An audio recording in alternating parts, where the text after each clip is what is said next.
Evening and welcome to the Tuesday, April 14th, 2015 Finance Committee meeting. With us this evening, committee members present, Councilor Clark, President Hay, Councilor Tran, myself, Councilor Di Natale. Also present this evening, Councilor Joseph. We will start with 55-15, in order, transfer $1,047 from within Treasurer Personal Services. We have Director of Human Resources Bernie Stevens and City Solicitor John Barrett. Good evening. Oh. Yes, Mr. Chairman. Bernie Stevens, HR Director, John Barrett. We negotiated a contract with the Teamsters Union, which covers the one person in the Treasurer's Department, the dispatches, civilian dispatches from the Police Department, and the airport linemen. Mr. Barrett and myself and former Captain Swears and Scott Ellis from the airport negotiated this contract. We started negotiations with the Teamsters in May 2014, and we finished in February 2015. So I'll just, 55-15 is for Treasurer Personal Services. 56-15 is $12,187 from within Police Personal Services, and 57-15 is transferring $1,777 from airport expenses to Airport Personal Services. Are there any questions from the committee on 55-15, 56-15, and 57-15? Also this evening, joining us, Councilor Boschman. Any questions on the three orders? Move that 55, 56, and 57-15 be adopted. Motion has been made and seconded to adopt 55-15, 56-15, 57-15. Any discussion on the motion? All those in favor? Aye. Opposed? It is unanimous. Thank you. Thank you, Mr. Chairman. Thank you. 58-15, in order that the City of Fitchburg hereby approves the expenditure of funds from the Massachusetts Executive Office of Public Safety for the Student Awareness Fire Education SAFE Grant and the approximate amount of $2,000 for the purposes of said grant. Please note, councilors, that it is a typo. It should be $2,000, not $12,000. $2,000. Correct.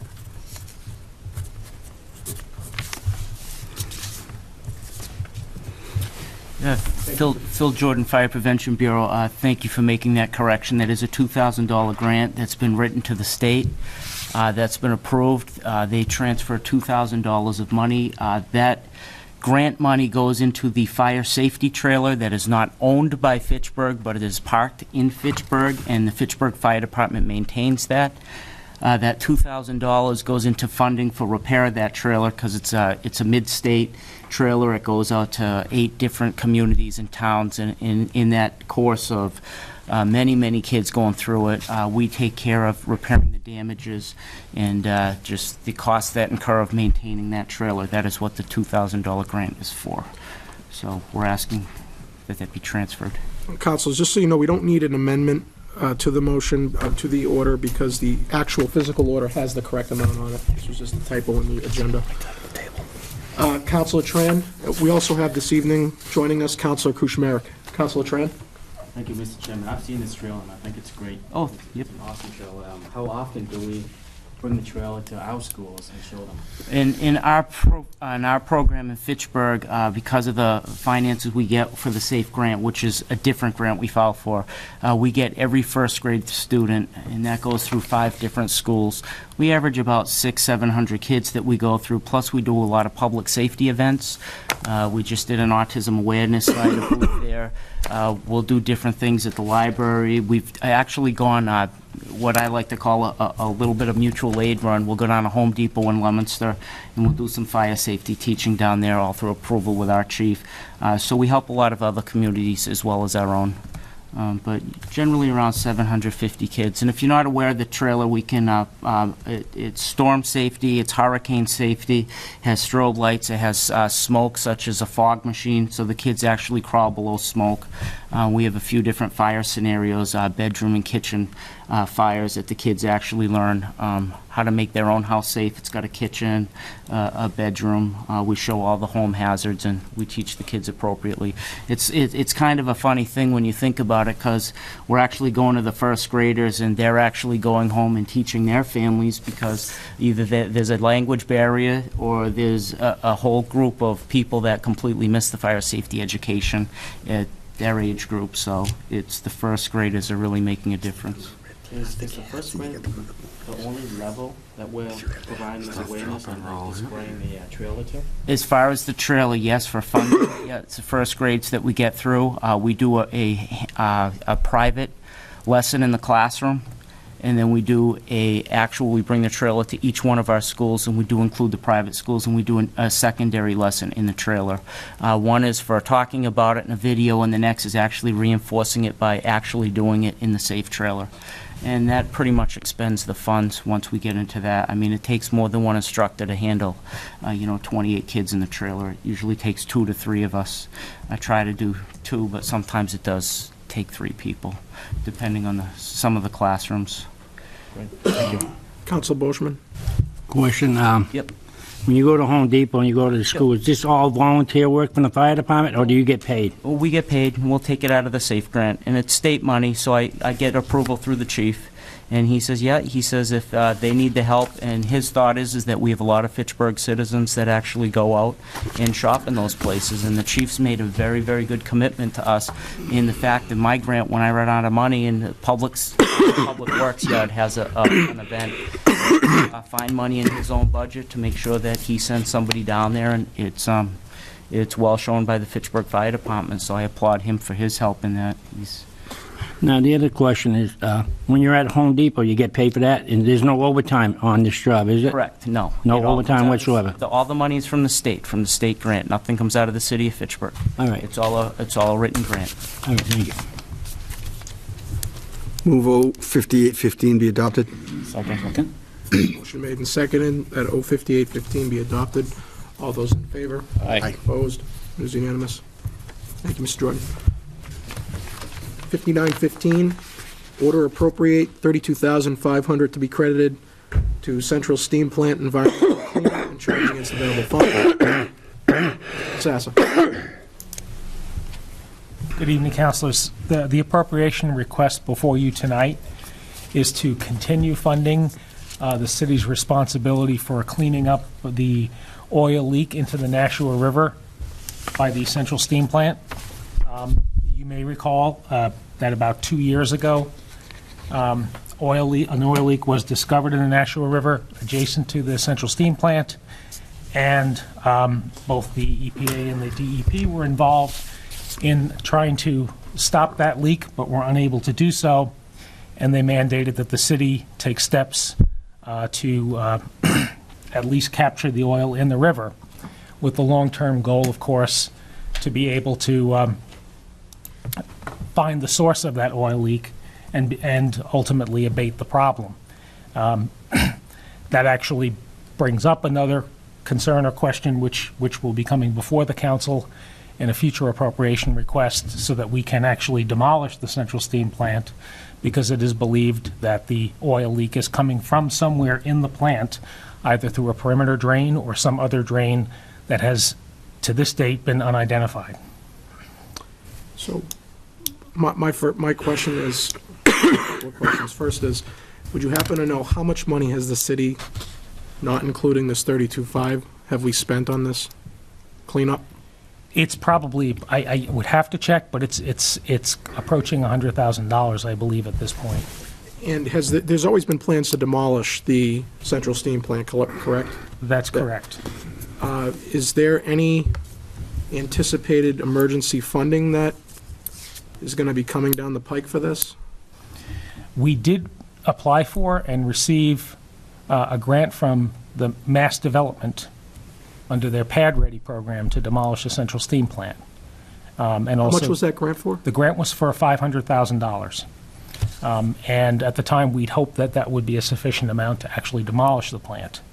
But we were required to do a lot of environmental work as well, and the balance of that grant which is just over $400,000, is about $300,000 shy of the lowest bid that we received 2 weeks ago for the demolition of the plant.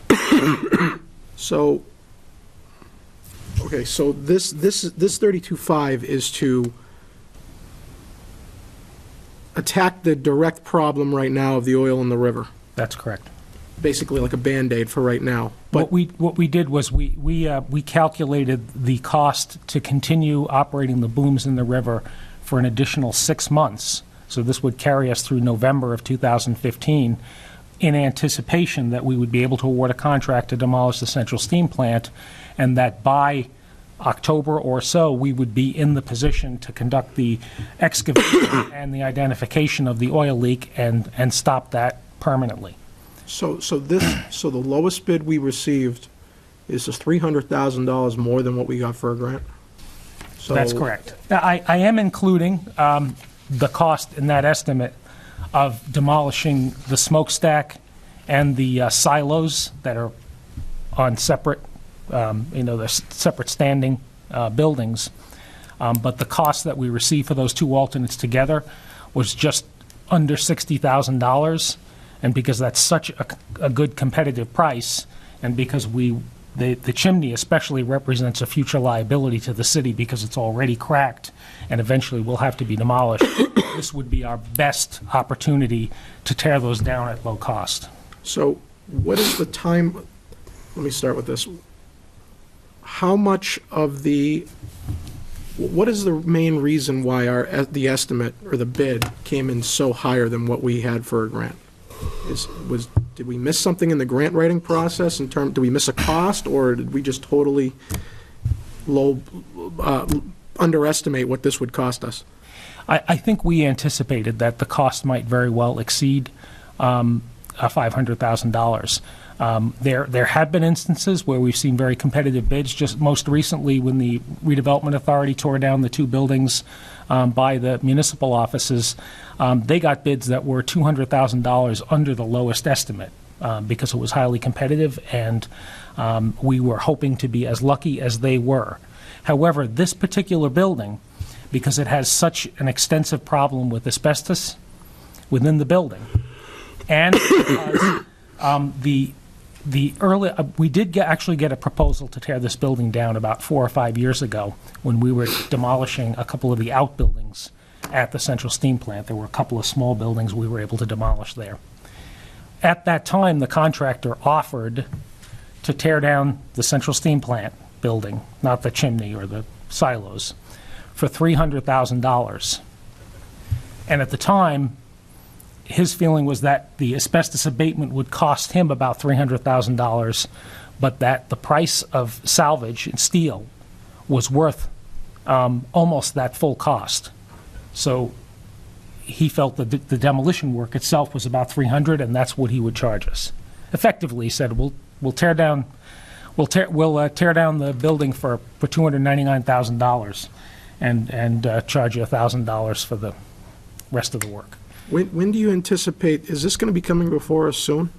This is going to be coming before you. I actually submitted an email to everyone, and I brought the request before the mayor earlier today. So she will be putting together an appropriation request that we're going to be asking you to take under consideration at the full council meeting. If it's acceptable to the council to take it up under suspension of the rules, we'd also be asking that you do that, because the bid open took place on April 3rd, I believe it was. And in order to award a contract, we would have to make that award within 30 days of that date, unless the contractor agreed to extend their offer to do that work. My final question is, and I know I'm jumping the gun here, but any preview of where this money's coming from? Yeah, the order's already been drafted, just waiting for signature. Transfer would be from reserve for other municipal purposes, or, I'm sorry, for post-employment benefits. So, right now, we have $550,000 in an account that's reserved for OPEB. And what we will do with this is reduce it to $250,000. That is the minimum amount that the state allows us to invest in their trust, so we would do that. And then we'd, hopefully next year, add more money to the OPEB account. President Hay? My questions were answered. Thank you, Mr. Chairman. Council Boishman? Larry, one question. Is there any kind of grants out there for, like I saw on TV one time, where Grace, remember that Grace company in Boston? They had trouble down there, and the environmental government came in because there was emergency funds they called for hazardous waste. We don't fall underneath that program? Not that I'm aware of, Counselor. I had been hopeful that we would be able to go back to Mass Development and ask them for an increase in funding, because at the time, they told us that we might be eligible for additional funding in an upcoming fiscal year. And since we're into a new fiscal year, I went back to them. But what I was told was that they no longer have any funds at all in the program that funded this demolition, and that essentially we're on our own here. Either we return the money to them, or we use the money and come up with the rest of the money on our own.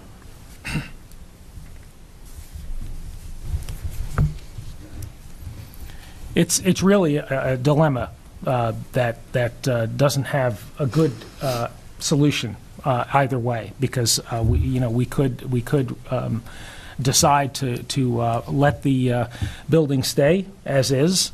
If we were to do that, we would have to continue incurring these costs to clean the river as long as oil continues to leak.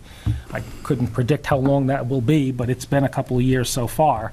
And the EPA has been calling me every 2 or 3 months, demanding to know what our plans are for cleaning up the river. And we were able to convince them not to send their own construction crews in because we knew that it would be very costly, and they would be back charging the city for all of their expenses to try to find this oil, arguing that they would be blind digging to find this oil, this pipe, to intercept this pipe, that they had tried that once and had not succeeded, and that the best bet was for us to tear down the building down to the slab and then to be able to do tests of all of the drains, which you can do with dye tests or other things to determine what the real source is, so that we could put an end to it once and for all. So we would be incurring those costs if we don't go forward. They're not $300,000, but they will add up over time, and we would still be left with the building. We can't go back after the paper mills, the previous paper mill owners that used to own that underneath their insurance policy? Apparently, the city voluntarily took this property as part of a quitclaim deed back 15-plus years ago. So we accepted the building as a city. We accepted the property. At the time, I think, with the presumption that it had potential value for redevelopment, because at the time it was in pretty good condition, and a company was going to be using it for recycling paper, but decided at the 11th hour not to proceed because the cost of paper had dropped significantly and they couldn't make it work. So they handed the building, essentially the keys, over to the city of Fitchburg, and there was some conviction that the city might be able to market it to a third party, but did not successfully do so, and then the roof went, and the building rapidly began to deteriorate. Councilor Joseph? Are we 99.8% sure that if we do this, we'll find where the oil leak is coming from? Are we sure that it's within that facility? We're sure it's coming from the facility. We were able to identify that because there's constant break-ins in that building, because people are looking for salvage, and because it's so difficult to police, being on the other side of the river. They break into the building all the time. Pickup trucks have been seen over there. And what they've been doing is cutting the copper off some of the machinery, causing all the residual oil in the machinery to drain. And as it drains, it goes to whatever the nearest drain pipe or area is. And we're not sure where that leads. We've tried from inside the building. We've had a lot of people in there trying to identify the source, and they were unable to do that. So at some point, I'm sure the leaking would stop, but I don't know when that would be. Okay. So we've always had plans to demolish this building and put this whole matter to bed. So I guess the severity of the matter now is because it's well over what we forecasted. But either way, it's got to be taken care of, because spending thousands and thousands of dollars every year to do cleanup activity, getting rid of it will solve this problem and put it to rest. Unfortunately, it's going to be very costly, but I guess we can discuss that next week if we take it up. What- Any if other? If I may, Counsel, what I neglected to mention earlier was that when I got that offer years ago to tear the building down for $300,000, the price of steel salvage was running close to $350 a ton. Currently, the market rate for that is about $170 a ton, and that's a big reason why the costs are so much higher today. Can you explain very quickly why we didn't do it back then? We didn't have the funding for it. We didn't have that grant. What was the year? What year was this? 2010, I believe it was, or 2011. I just wanted to add that another burden on the city is every year we have to execute a separate liability insurance policy. It costs about $3,500 on that for general liability. So that would go away if the property was eliminated or cleaned up. Councilor Joseph? My recollection back in those days, 5 years ago, is we always had $300,000 from free cash put aside to demolish that building. So did we not have the money if we always had money put aside in free cash because we knew we were going to have to do it? I know that's 5 years ago that we had money put aside because we knew we were going to have to do it 5 years ago. Well, I would say to that at the time, this was prior to the oil leaking into the river. So there wasn't the same sense of urgency as there has been since that time. And part of that project in 2010 was to demolish the outbuildings and then to permanently secure the building itself. And we put very, very secure boarding of all the windows, and we even covered some of the openings with masonry with the assumption that that would be more than adequate to keep people out of the building. But we had situations that we didn't anticipate. I mean, people literally took the masonry blocks out with sledgehammers and pounded a hole into the building so that they could get into it. I don't know if there's an effective way to keep people out when they do that sort of thing. We had about 1.2 million in stabilization in 2011. I think it was even more than that. So when I hear the prime reason is because we didn't have the money, now that it's almost triple the cost, we had the money. We just chose not to use it for I that. hear what you're saying, And Counselor. that money would be used for things like this, non-recurring, one-time expenses. But we were so dead set on getting to that 5 million mark, we took a gamble and we lost. So now it's going to cost taxpayers $800,000 now. I know there's a grant, but that's still taxpayer funds. It's very unfortunate. President Hay. And you have to add on the $100,000 that we've spent keeping the river clean during this process. If it had been done at the beginning, it would have been a lot less expensive. It is before you. Motion to adopt 59-15. Second. Motion made and seconded to adopt 5915. All those in favor? Aye. Opposed? It is unanimous. Thank you. Motion to adjourn. Second. Motion made and seconded to adjourn. All those in favor? Opposed? We are adjourned.